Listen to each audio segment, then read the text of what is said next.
Football বিশ্বকাপ 2026-এ মাঠের খেলা ছাপিয়ে এবার খোদ ফিফার বিরুদ্ধেই উঠল টিকিট কেলেঙ্কারির বড় অভিযোগ। ফিফার নিজস্ব অফিসিয়াল রিসেট প্ল্যাটফর্মেই এই টিকিট এখন বিক্রি হচ্ছে কয়েক হাজার পাউন্ডে। সাধারণ সমর্থকদের পকেট কাটতে কি ফিফা এই ফাঁদ পেতেছে? আগামী সোমবার মেক্সিকোর বিপক্ষে শেষ 16-র হাই ভোল্টেজ ম্যাচে মাঠে নামবে ইংল্যান্ড। আর এই ম্যাচটিকে কেন্দ্র করেই শুরু হয়েছে টিকিটের চরম কালোবাজারি।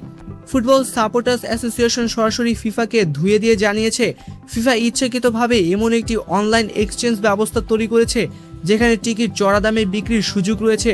শুধু তাই নয়, এই চড়া দামের টিকিটের ক্রেতা এবং বিক্রেতা উভয় পক্ষের কাছ থেকে 15% করে অর্থাৎ মোট 30% পর্যন্ত কমিশন কেটে নিচ্ছে ফিফা। তবে ফিফা এই ডাইনামিক প্রাইসিং পদ্ধতির পক্ষে সাফাই গিয়েছে। তাদের দাবি, টিকিটের চাহিদা অনুযায়ী দাম নির্ধারণ করা নাকি বর্তমান বিনোদন ও ক্রীড়া জগতের একটা সাধারণ নিয়ম। কিন্তু সমর্থকদের স্পষ্ট কথা, ফুটবল কোনো কর্পোরেটর ব্যবস্থা নয়, ফুটবল হলো আবেগের খেলা। তাহলে কেন সাধারণ মধ্যবিত্ত সমর্থকদের সাথে এই বাণিজ্যিক নিষ্ঠুরতা করা হচ্ছে? ফিফার এই কমিশন খাওয়ার নীতি কি কোনোভাবে মেনে নেওয়া যায়? আপনার মতামত কমেন্ট করে জানান। বিশ্বকাপের এমন সব ব্রেকিং নিউজ সবার আগে পেতে চ্যানেলটি এখনই সাবস্ক্রাইব করে রাখুন।